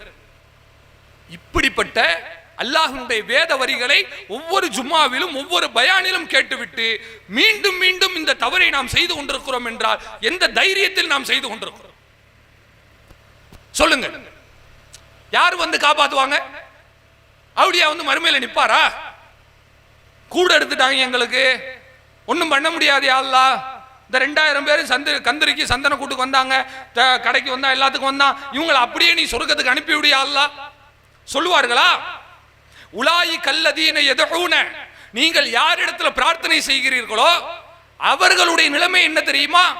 யப்தகூன இலா ரப்பிஹிம், அவர்கள் அல்லாஹ்விடத்தில் எதிர்பார்த்து கொண்டிருக்கிறார்கள். ஐயுஹும் அக்ரப், அவர்களில் யார் அல்லாஹ்வுக்கு நெருக்கமானவர்கள். நீங்க 100 அவுலியாவை சொன்னாலும் சரி, 100 அவுலியாவும் அவர்களுக்குள்ளதான் போட்டி நடக்குமே ஒழிய நம்மை யாரும் கரம் பிடித்து கரை சேர்க்க மாட்டார்கள். அல்லாஹ் சொல்றான், நான் சொல்லல. ஐயுஹும் அக்ரப், நம்மில் யார் அல்லாஹ்வுக்கு நெருக்கமானவர்கள். வயர்ஜூன ரஹ்மதா, அல்லாஹ்வினுடைய அருளை அவர்கள் எதிர்பார்க்கிறார்கள். வயகாஃபூன அதாபா, அவனுடைய தண்டனையை அவர்கள் பயப்படுகிறார்கள். யாரை பிழைச்சு வச்சு நாம அவுலியான்னு வணங்கிக்கிட்டு இருக்கிறோமோ அவரே அல்லாஹ்வை பயந்து கொண்டு அஞ்சி நடுங்கி கொண்டிருக்கக்கூடிய சூழ்நிலையில நபிமார்களே இறைவா என் சமுதாயத்தை காப்பாற்று என்று கேட்டுக்கொண்டிருக்கக்கூடிய சூழ்நிலையில நாம் அசட்டு தைரியத்தோடு அல்லாஹ்வுக்கு இணை கற்பித்து விட்டு அந்த இணை கற்பிப்பினுடைய அந்த வேரிலே தீமைகளில் மூழ்கி கிடக்கிறோம் என்று சொன்னால் நம்மை மறுமையில் யார் காப்பாற்றுவது? இந்த காரியத்தை எல்லாம் விட்டொழிங்க, ஒழுக்கமா நடங்க, என்னிடத்துல மட்டும் நீங்க பிரார்த்தனை செய்யுங்க, என்ன மட்டும் வணங்குங்க. அல்லாஹ் சொல்லுகிறார், வைதா சஅலக இபாதி அன்னி, என்னை பற்றி என்னுடைய அடியார்கள் நபியே உன்னிடம் கேட்கிறார்களா, ஃபஇன்னி கரீப், நான் உங்களுக்கு அருகாமையில் இருக்கிறேன்னு சொல்லுங்க. பக்கத்துல வந்து உட்கார்ந்து இல்ல.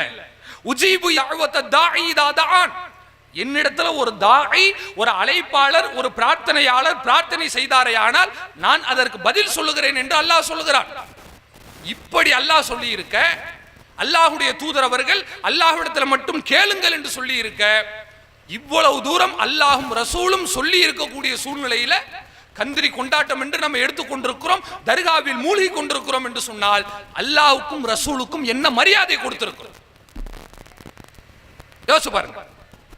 ஏங்க ரொம்ப எளிமையா கேட்கிறேன், நீங்க வீட்டுல புள்ள வளர்க்குறீங்க, சொல்றீங்க, அவனுக்கு புத்திமதி சொல்றீங்க, அறிவுரை சொல்றீங்க, சரி சரின்னு தலையாட்டான், தலையாட்டிட்டு சொன்ன பேசி கேட்க மாட்டான். நமக்கு என்ன தோணும்? ஏன்டா இவ்வளவு தூரம் சொல்றேன்னு என் பேச்சுக்கு என்னடா மரியாதை கொடுக்குற? கேட்போமா மாட்டோமா? அப்ப இது என்ன அர்த்தம்? ஒண்ணுமே எனக்கு புரியல. உண்மையில் புரியாமல் தான் கேட்கிறேன். தொழுகையில கைகட்டி நின்று பணிந்து பவ்யமா அல்லாஹ்விடத்தில் ஓதுகிறோம், இய்யாக நஅபுது வ இய்யாக நஸ்தஈன், இறைவா உன்னையே நாங்கள் வணங்குகிறோம், உன்னிடத்திலேயே உதவியும் தேடுகிறோம். அதுக்கு என்ன அர்த்தம் தெரியுமா? உன்னை மட்டும்தான் வணங்குவோம், வேற யாரையும் வணங்க மாட்டோம். உன்னிடத்துல மட்டும்தான் நாங்க வந்து பிரார்த்தனை செய்வோம், வேற யாரிடத்திலையும் பிரார்த்தனை செய்ய மாட்டோம். இப்படி அப்பட்டமாக தெளிவாக வாக்குமூலத்தை கொடுத்துட்டு தர்கா கச்சேரி என்று நம்ம போனோம் என்று சொன்னால் அல்லாஹ்வினுடைய பேச்சை அவமரியாதை செய்கிறோம் என்று பொருள். யோசிச்சு பாருங்க. அல்லாஹ்வினுடைய உபதேசத்தை ஒருவன் புறக்கணிக்கிறான் என்று சொன்னால் மறுமையில் அவனுடைய வாழ்க்கை என்ன? யார் அந்த தவறை இணை வைப்பு காரியங்களை செய்கிறோமோ அவர்களிடத்திலே அந்த கேள்வியை நான் விட்டு விடுகிறேன். அல்லாஹ்வுக்கு பயந்து யோசிக்க வேண்டும். யாருக்கும் நீங்கள் பயப்பட வேண்டாம். நாளை மறுமையிலே அல்லாஹ் தான் உங்களை காப்பாற்றுவானே ஒழிய, ரசூலினுடைய போதனைகள் தான் காப்பாற்றுமே ஒழிய ஊர் உலகம் காப்பாற்றாது, சொந்த பந்தங்கள் காப்பாற்றாது என்பதை நாம் புரிந்து கொள்ள வேண்டும். இரண்டாவது, குறிப்பாக நம்முடைய இளைய சமூகம், அதாவதுங்க உலகத்திலேயே குடும்ப கட்டமைப்பு வந்து ரொம்ப பலமாக இருக்கக்கூடிய நாடுகள்ல இந்தியாவும் ஒண்ணு. நம்ம நாட்டில் ரொம்ப ஸ்ட்ராங்கா இருக்குது, இன்டாக்டா நல்ல இறுக்கமாக குடும்ப கட்டமைப்பு இருக்கிறது. இன்னைக்கு நீங்க நல்லா பார்க்கலாம், ஒரு பையன் திடீர்னு ஒரு நாள் ஒரு மாதிரி தடுமாறி வீட்டுக்குள்ள வந்து நைட்டு 12 மணிக்கு படுக்கிறான்னு வச்சுங்களேன், கரெக்டா கண்டுபிடிச்சோம் இவன் ஏதோ தப்பு பண்ணிட்டு வந்திருக்கான், எங்கேயோ போயிட்டு வந்திருக்கான், நம்ம சரியா கண்டுபிடிச்சிரும். வெளிநாட்டில் அப்படியெல்லாம் கண்டுபிடிக்க முடியாது. அவன் எங்க போயிட்டு வந்தாலும் பிரச்சனையும் இல்லை. அமெரிக்காவில் ஒரு பையன் இப்படி போயிட்டு வரான்னு வச்சுக்கோங்க, தாய் தகப்பனுக்கு ஒன்றும் கிடையாது, அதை அவன் உரிமைன்னு விட்டுருவான். உரிமைக்கும் அசிங்கத்திற்கும் வித்தியாசம் தெரியாமல் இருக்கிறார்கள். ஆனா நம்முடைய இந்திய நாடு குடும்ப கட்டமைப்பு நல்ல ஸ்ட்ராங்கா இருக்கு. ஒரு வீட்டில் தாத்தா பாட்டி பிள்ளைங்க பேரம் பிள்ளைங்க எல்லாரும் ஒன்னா இருப்போம். அவன் ஒரு செருப்பை மாத்தி போட்டு வந்தாலும் கூட யார் செருப்படா நீ போட்டு வந்திருக்க கேட்போம். அந்த அளவுக்கு கரெக்டா இருக்கிறது. இப்படிப்பட்ட இந்திய கட்டமைப்புல ரெண்டில் ஒன்றாக நாம் மாறலாம். ஒன்று என்ன தெரியுமா? நல்ல போதனைகளை பின்பற்றி நம்முடைய இளைய சமுதாயம் வளர்ந்து வருகிறது என்று சொன்னால் உண்மையிலேயே இது அவர்களுக்கு மட்டும் நல்லதல்ல, இந்திய நாட்டிற்கும் நல்லதாக மாறும். ஒன்று. இரண்டாவது என்ன தெரியுமா? இந்த அழகான ஒரு இளைய சமுதாயம் இவன் தப்பின் பக்கமும் தவறின் பக்கமும் சென்று விட்டான் என்று சொன்னால் நம்முடைய இந்திய நாட்டை போன்ற சீர்கட்ட நாடு உலகத்திலே வேற எதுவும் இருக்க முடியாது. ரெண்டு ஏதாவது ஒன்னா மாறத்தான் வேணும். நான் சொல்வது இரண்டாவது விஷயமாக மாறக்கூடாது என்கிற அக்கறையிலும் வேதனையிலும் வழியிலும் பேசிக் கொண்டிருக்கிறேன். நீங்க நல்லா கவனிக்கணும். இன்னைக்கு நம்முடைய இளம் பசங்க, குறிப்பா இஸ்லாமிய பசங்க, கண்ட கண்ட நடிகர்களுக்கு பின்னாடி போறோமே. நான் கேட்கிறேன், பேசிக்கா நீங்க யோசிச்சு பாருங்க. நடிகர்கள் ஒரு கட்சி துவங்கினாலும் சரி, நடிகர்கள் ஏதாவது ஒரு விளம்பரம் பண்ணாலும் சரி, முதல்ல அவன் அதை ஏத்துப்பானாங்க? யோசிச்சு பாருங்க. நடிகர்கள் வந்து கோடியில சம்பளம் வாங்குறானே, வாங்குற அளவுக்கு என்ன செஞ்சான்? மம்பட்டி பிடிச்சி வெட்டினானா? சொல்லுங்க. நாம 5க்கும் 10க்கும் இன்னைக்கு வேலை பார்த்துக்கிட்டு இருக்கோமே, கடந்து செத்துக்கிட்டு இருக்கோம். ஒரு வியாபாரம் பார்த்து பிழைப்பதற்குள்ளாக ஒரு மனிதன் தொழில் வைத்து சம்பாதிப்பதற்குள்ளாக, மாதாந்திர ஊதியம் பெற்று தன்னுடைய குடும்பத்தை நடத்துவதற்குள்ளாக ஏழை ஜனங்களாக இருக்கக்கூடிய நாம 1ஆம் தேதி பிறந்துருச்சுன்னா வர்ற சந்தோஷம் 10ஆம் தேதி வர நிலைக்க மாட்டேங்குது. அவ்வளோ கஷ்டப்பட்டு இருக்கிறோம். நடிகர்கள் என்ன செய்யறான்? கையை தூக்குறதுக்கு ஒரு 5 கோடின்ற கணக்கா ஒவ்வொரு ஃப்ரேமுக்கு ஃப்ரேம் அவன் வந்து என்ன செய்யறான்னு கேட்டீங்கன்னா, தன்னுடைய வருமானத்தை அதிகரிச்சு ஒவ்வொரு ஷாட்டுக்கும் தன்னுடைய வருமானத்தை கூட்டி ஒரு படத்துக்குங்க 2 மாசம் நடிக்கக்கூடிய, சத்து குறையாம அப்படி தெம்பு குறையாம நடிக்கிற ஒரு படத்துக்கு 250 கோடி சம்பளம் வாங்க. யோசிச்சு பாருங்க. 250 கோடி வாங்கி மக்களினுடைய ஒரு பிரச்சனைக்கு கூட வராத ஒரு மனிதன் இப்ப புதுசா ஒரு ஆள் கட்சி தொடங்கிட்டு நான் தான் பெண்களுக்கு எல்லாம் அப்படின்னு சொல்றாப்ல. சரி, பெண்களுக்கு எல்லாம் நீ தானே, மணிப்பூர்ல பெண்களை படாத பாடு படுத்தினானே, நீ எங்கப்பா போன? இல்ல நாங்க அப்ப அரசியலுக்கே வரலங்க, இப்பதான் வந்துருங்க. பாருங்களேன். அதாவது இது எப்படி இருக்குன்னா, நோகாமல் நோட்டெண்ண வேண்டும் என்று சொல்வார்கள் இல்லையா? வெளியே போய் சட்டை கசங்க கூடாது, ஆனா பாக்கெட் முழுக்க நமக்கு வந்து 500 ரூபாய் தாளா இருக்கணும். இது எப்படி? சினிமா படம் நடிச்சா போதும். இந்த மாதிரி நடிச்சு சம்பாரிச்சு எங்க மக்கள் வந்து வெயில்ல வெள்ளத்துல மூழ்கி கிடக்குறாங்க. உதவி செய்யறதுக்கு வாப்பான்னு கூப்பிட்டா வரமாட்டேன்றாரு. கேட்டா என்ன சொல்றாரு தெரியுமா? நான் வந்தா கூட்டம் கூடிரும், என்னை பாக்குறதுக்கு நிறைய மக்கள் வருவாங்க. சரி, உன் கட்சி மாநாடு நடத்தின வீட்டுக்குள்ள உட்காந்து பனையூர் வீட்டிலே உட்காந்து கான்பரன்ஸ் எல்லாம் நடத்தி இருக்க வேண்டியதானே, அதுக்கு மட்டும் ஏன் வர்ற? அப்ப உனக்கு கூட்டம் வேணும்னா நீ வருவ, மக்களுக்கு ஒரு நல்லது செய்யணும் வரமாட்டேன். இப்படிப்பட்ட பச்சோந்திகள், மனிதர்களுடைய வாழ்க்கையின் மீது எந்த அக்கறையும் இல்லாதவர்கள் இன்றைக்கு நமக்கு வழியை காட்ட முன்வருகிறார்கள் என்று சொன்னால், நான் ரொம்ப எளிமையாக கேட்கிறேன், தன் பிள்ளையை கூட சரியாக வளர்க்க தெரியாத ஒரு நடிகன், பொம்பளை பிள்ளைங்க, தான் பிள்ளை அடுத்தவன் கை போட்டு ஆடுனா என்னென்னமோ செய்யறான். இவ்வளவு தூரம் செய்யும் பொழுது அதை பார்த்து ஆத்திரப்படாத ஒரு தகப்பன் நம்ம பிள்ளைக்கு எப்படி நல்ல வழி காட்டுவான்? எளிமையா நான் கேட்கிறேன், யோசிச்சு பாருங்க. இன்றைக்கு இருக்கிற சினிமா பாடல்களை இளைய சமுதாயம் பார்க்கிறோம். நடிகருடைய போட்டோ போன்ல வச்சுக்கிட்டு இவன் தான் என்னுடைய தலைவா தானே தலைவாடி பேசுறானே. இது எவ்வளவு பெரிய முட்டாள்தனத்தினுடைய மடமையினுடைய உச்சம். என்னப்பா செஞ்சா அந்த நடிகர் உனக்கு? அந்த நடிகர் படம் நடிச்சானே, நடிச்சனால உனக்கு வந்து 10th பாஸ் போட்டாங்களா? சொல்லுங்க. அவன் வந்து இருக்கிற எல்லா முள்ள மாதிரித்தனத்தையும் செய்வான், அயோக்கியத்தனத்தையும் செய்வான். செஞ்சு முடிச்சுட்டு கடைசியில பாத்தீங்கன்னா ஒரு படம் ஹிட் கொடுத்துட்டான்னு வச்சுக்கோங்க, நாட்டில் உள்ள எல்லாரும் அவனை நல்லவன் நம்பிடுவான். படத்தில் நடிச்சுட்டா போதும், ஒழுக்கமானவன் மாதிரி. இப்ப கூட ஒரு நடிகர் என்ன செஞ்சாரு? இஸ்லாமிய வெறுப்பு படத்தை எடுத்து பெரிய அளவில் வெற்றி பெற்றது போல காட்டிக் கொண்டார். அதே நடிகர் தான் 3 மாசத்துக்கு முன்னால ஒரு இசையமைப்பாளரினுடைய மனைவிய அசிங்கமா அவமானமா பேசினான்னு ஒரு ஆடியோ கால் ரிலீஸ் ஆச்சு. சமுதாயத்தில் அதை பத்தி சுத்தமா மறந்துட்டாங்க. இப்படிதான் நடிகர்கள் கெட்ட பேர் எடுப்பான். ஒரு படம் நடிச்சு நல்லவனா நடிச்ச உடனே நாட்டு மக்கள் ராணுவ வீரர் மாதிரி போஸ் கொடுத்த உடனே நம்பிடுவான். இவன் முழுக்க முழுக்க தன்னுடைய நிழலிலேயே வாழக்கூடியவன். இவன் பின்னாடி நம்முடைய இஸ்லாமிய இளைஞர்கள் ஏன் செல்ல வேண்டும் என்று நான் கேட்கிறேன். உனக்கென்று வழிமுறை இல்லையா? உனக்கென்று ஒரு தலைவன் இல்லையா? யோசித்து பார். எத்தனையோ சமுதாய மக்கள் சரியான வழிகாட்டி இல்லாமல் தட்டு தடிமாறி கொண்டிருக்கிறார்கள். ஆனால் அன்றைக்கு இருந்த அந்த மதீனத்து மக்கள், நபிகள் நாயகம் ஸல்லல்லாஹு அலைஹி வஸல்லம் அவர்கள் மதீனாவிற்குள்ளே வருகிறார்கள்.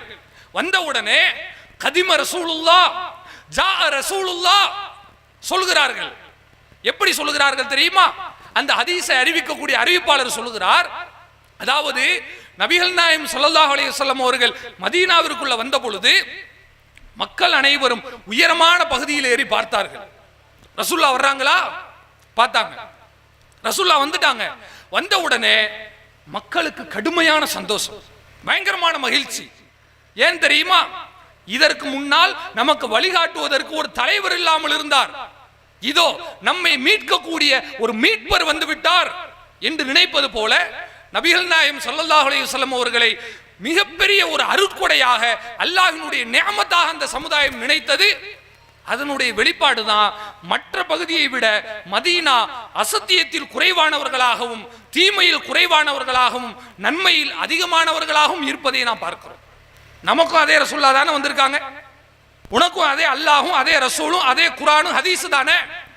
இப்படி இவ்வளவு தூரம் இருந்துகிட்டு கஞ்சா புழக்கத்தில் நம்முடைய இளைஞர்கள் மூழ்குகிறார்கள் என்று சொன்னால் இஸ்லாத்தை பற்றிய அறிவு உன்னிடத்தில் எந்த அளவுக்கு இருக்கிறது யோசிப்பார். அல்லாஹ் மறுமையில கேட்க மாட்டானா, உன் பேர் என்னப்பா? என் பேர் இதுங்க. சரி நீ போ சொர்க்கத்துக்கு. உன் பேர் என்னப்பா? என் பேர் அதுங்க. நீ போ நரகத்துக்கு. இப்படி அல்லாஹ் எடுத்து போடுவான்? கிடையாது. இப்போ இன்றைக்கு இருக்கிற இளைய சமூகம், நமக்கென்று ஒரு தலைவர் இருக்கிறார், நமக்குன்னு ஒரு வழிகாட்டி இருக்கிறார். அவர் என்ன நம்மிடமிருந்து எதிர்பார்க்கிறார் தெரியுமா?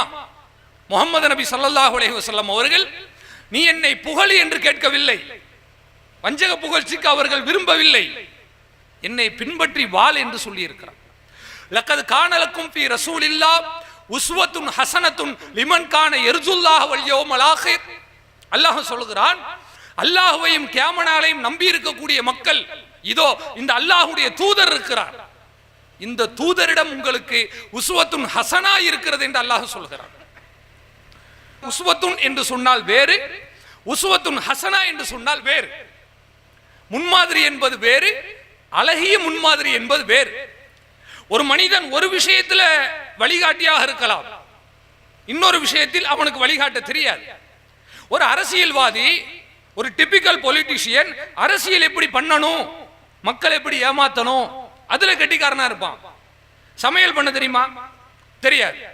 உறவுகள் இடத்துல எப்படி நடப்பது அவனுக்கு தெரியுமா? தெரியாது. ஒரு வியாபாரிக்கு பணம் சேர்க்க தெரியும், வைத்தியம் எப்படி பார்க்கறன்னு தெரியாது. மருத்துவருக்கு வைத்தியம் பார்க்க தெரியும், வேற ஒரு ஆளுக்கு சின்ன வேலை செய்யக்கூடிய ஆளுக்கு தெரிஞ்ச அந்த செயல் தெரியாது. எதிலையுமே பிரகாசிக்க முடியாது. ஆனா நபிகள் நாயகம் ஸல்லல்லாஹு அலைஹி வஸல்லம் அவங்க எந்த ஒரு விஷயத்திலும் அவர்கள் முழுவதுமாக தன்னை ஈடுபடுத்தி கொண்டு அவர்கள் அதை கற்றுக்கொள்ளாமலேயே அனைவருக்கும் தேவையான போதனைகளை அவர்கள் நமக்கு கொடுத்திருக்கிறார்கள். அதான் உஸ்வத்துன் ஹஸனா. அல்லாஹ்வுடைய தூதர் அவர்கள் ஒரு ஆண் தான், ஒரு பெண் எப்படி நடக்க வேண்டும் என்று நமக்கு வழிகாட்டி இருக்கிறார்கள். அல்லாஹ்வுடைய தூதர் அவர்கள் ஒரு ஏழை தான், ஒரு செல்வந்தர் எப்படி நடக்க வேண்டும் என்று வழிகாட்டி இருக்கிறார்கள். அல்லாஹ்வுடைய தூதர் அவர்கள் நபியாகும் பொழுது முதியவராக மாறிவிட்டார்கள், ஒரு இளைஞன் எப்படி நடக்க வேண்டும் என்று வழிகாட்டி இருக்கிறார்கள். இல்லையா? எப்படி எல்லாம் நமக்கு சொல்லி இருக்கிறார்கள் தெரியுமா? நபிகள் நாயகம் ஸல்லல்லாஹு அலைஹி வஸல்லம் அவர்கள் ரமலானுடைய காலகட்டங்களில் நமக்கு கிடைத்த மிகப்பெரிய பாக்கியமே ரமலான் தான்.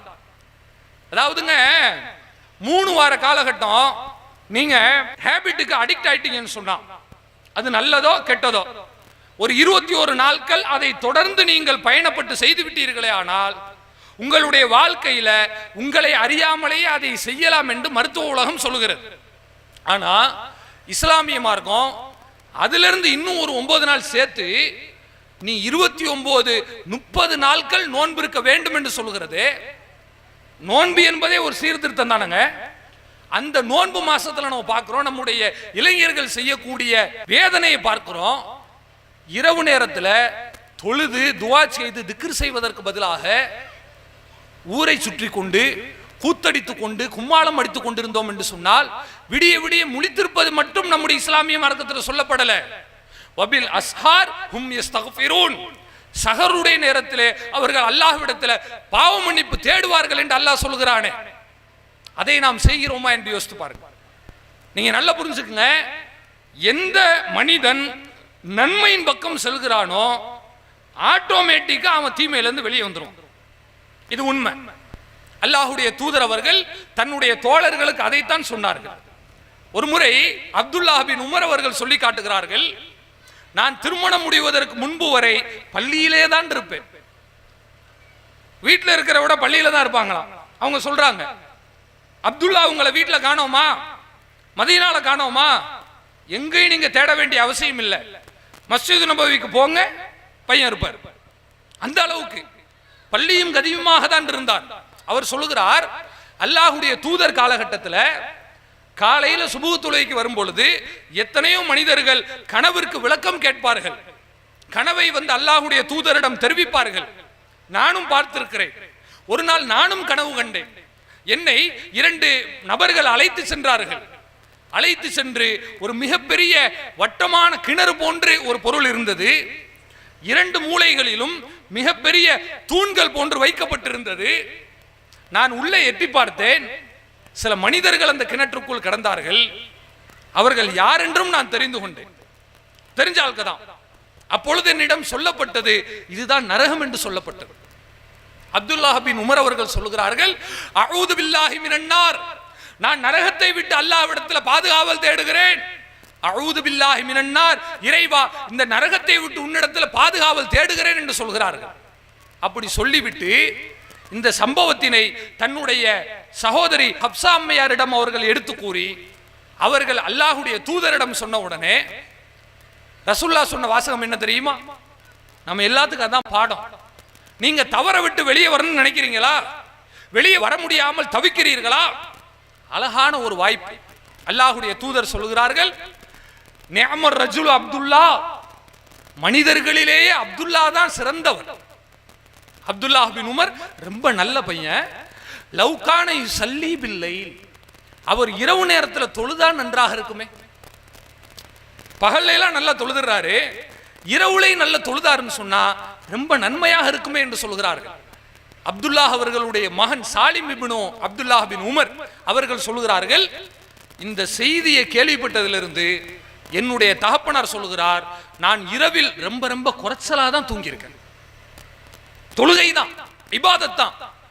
அவங்க ரசூலுல்லாஹ் சொல்லி கொடுத்த அந்த பாடம் தான் சஹாபாக்கள் வேண்டாம் என்று சொல்கிற அளவிற்கு ரமலானிலே அடித்து கொண்டு இரவு தொழுகைக்கு வந்து நின்றார்கள். நம்முடைய இளைய சமூகம் ரமலானுடைய காலகட்டங்களில் நைட்டு பைக் எடுத்துக்கிட்டு சுத்துறாங்களே, இது எவ்வளவு பெரிய பரிதாபத்தினுடைய உச்சம். யோசிச்சு பாருங்க. நோன்பை எதுக்குங்க அல்லாஹ் கொடுத்தான்? இங்கிருந்து காரைக்கால் வர பைக்ல போயிட்டு வர்றதுக்காக நமக்கு அல்லாஹ் கொடுத்தான்? இந்த பக்கம் போர் அடிக்கு டீ சாப்பிட்றதுக்கு 10 கிலோமீட்டர் போயிட்டு வர்றதுக்கு அல்லாஹ் கொடுத்தான்? தொழுது வணங்கி நல்லவனா மாறுப்பா, ரமலான்லயாவது உன்னுடைய வாழ்க்கை மாற்றி பயணித்துக்கொள் என்பதற்காக கொடுத்திருக்கும் பொழுது நாம் அதை வீணடித்து நடக்கிறோம் என்று சொன்னால் நாம் யோசிக்க கடமைப்பட்டிருக்கிறோம். இஸ்லாமிய மார்க்கத்தினுடைய போதனைகளை நம்முடைய மனதில் ஆழமாக நாம் உள்வாங்கவில்லை என்ற அர்த்தம். இறுதியாக ஒரு விஷயத்தை நான் சொல்கிறேன். நம்முடைய இஸ்லாமிய மார்க்கம் தீமையை மட்டும் தடுக்கவில்லை, தீமையினுடைய வேர்களையும் சேர்த்து தான் தடுத்திருக்கிறது. அல்லாஹ்வுடைய தூதர் அவர்கள் சொல்லி காட்டுகிறார்கள், நான் உங்களை சில விஷயங்களை விட்டு தடுக்கிறேன். அது என்ன தெரியுமா? உங்களுக்கு மது கூடாது என்று தடை செய்யப்பட்டிருக்கிறது. ஆனால் அதோடு சேர்த்து மதுவுக்கு பயன்படுத்தக்கூடிய பாத்திரம் இருக்கிறது, அந்த பாத்திரங்களையும் குவளைகளையும் நீங்கள் பயன்படுத்தக்கூடாது.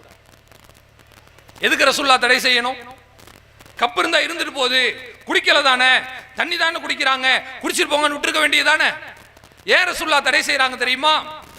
மனிதனுடைய பலகீனத்தை அல்லாஹ்வுடைய தூதர் புரிந்து கொண்டார்கள். சில ஆட்களை நீங்க பார்க்கலாம், சிகரெட் குடிச்சு பழக்கப்பட்டிருப்பாங்க, சிகரெட்டை விட்டுருவாங்க. ஆனா டீ குடிக்கும் போது சிகரெட் குடிச்சு பழகிருப்பாங்களா? டீ குடிக்க வாங்கன்னு அப்படி ஒரு ஆளை நான் கூப்பிட்டேன். இந்த சிகரெட் அடிக்ஷனா இருந்தவர் கடைசியில் வெளியே வந்துட்டாரு. சரி டீ குடிக்க வாங்கலங்க அப்படின்னு கூப்பிட்டா வரமாட்டேன்றார். ஏன் தெரியுமா? டீ குடிச்சாருனாலே சிகரெட் குடிக்கணும்னு தோணுமா? அவர் சொல்றார், அதாவது குடியை விட்டாச்சுங்க, இந்த கிளாஸை பார்த்தாலே என்ன செய்யும்? திருப்பி திருப்பி அந்த சிந்தனை மூளையில் ஓடிக்கிட்டே இருக்கும் பாருங்க. அதனாலதான் இஸ்லாமிய மார்க்கம் நீ தப்பு செய்யாதன்னு மட்டும் சொல்லல, தப்பு செய்யறதுக்குண்டான வழிவகைகளையும் சேர்த்து அடைத்திருக்கிறது. இப்படிப்பட்ட ஒரு மார்க்கத்தில் இருந்து கொண்டு நம்முடைய இஸ்லாமிய இளைஞர்கள் கண்ட கண்ட கலிசடைகளுக்கு பின்னால், நான் கவனமாக வார்த்தைகளை பயன்படுத்துகிறேன், சினிமா நடிகர்கள் என்பவர்கள் கொஞ்சம் கூட நாம் மரியாதை கொடுக்கிற அளவிற்கு அவர்கள் நடப்பது கிடையாது. ரொம்ப எளிமையா நான் கேட்கிறேன், ஏங்க ஒரு தாய் தகப்பன் உள்ள உட்கார்ந்து ஒரு சினிமா பாட்டை கண்ணுக்கு முன்னாடி பார்க்க முடியுமா? யோசிச்சு பாருங்க. ஒரு தியேட்டர்ல குடும்பத்தோட உட்கார்ந்துக்கிட்டு கொஞ்சம் கூட வெக்கமானம் இல்லாம உட்கார்ந்து கைதட்டி ரசிக்கிறான்னு சொன்னா இந்த மாதிரி ஒரு சமுதாயத்தில் எப்படி ஒழுக்கம் மேம்படும்? யோசிச்சு பாருங்க. அவன் அரை குறைய ஆடுறாங்க இந்த ரோட்ல, இந்த ஒரு ஸ்டேஜ்ல ஒருத்தன் ஒரு புள்ளைய கையை பிடிச்சி இழுக்கிறான்னு சொன்னா ஊர்ல உள்ள எல்லாரும் மரத்துல கட்டி வச்சு அடிச்சதெல்லாம் நான் பார்த்திருக்கேன். சின்ன பிள்ளையில புள்ளைய கையை பிடிச்சி இழுத்துட்டாங்கன்னு மரத்துல கட்டி வச்சு அடிப்பாங்க. தரையில நடந்தா தப்பு, திரையில ஒருத்தர் லட்சம் பேர் பார்க்கிற வகையில ஒரு பெண்ணை கையை பிடிச்சி இழுத்து ஆடுறான்னு சொன்னா, ஓட ஓட விரட்டுகிறான் என்று சொன்னால் அதை பார்த்து கை தட்டி விசிலடிக்கிறான். எவ்வளவு பெரிய முரண்பாட்டினுடைய முழு வடிவமாக இருக்கிறான் என்று யோசிச்சு பாருங்க. அப்ப இதிலிருந்து தப்பிக்க வேண்டும் என்று சொன்னால் நீங்கள் ஒன்றை நன்றாக புரிந்து கொள்ளுங்கள். இஸ்லாமிய மார்க்கம் ஒன்றை தீமை என்று சொல்கிறதா? நீங்க ஆராய்ச்சி எல்லாம் செய்ய வேணாம், இஸ்லாம் ஒன்றே தீமை என்று சொன்னால் அது மனித குலத்திற்கு கேடு என்றுதான் பொருள். இதுல டவுட்டே வேணும்.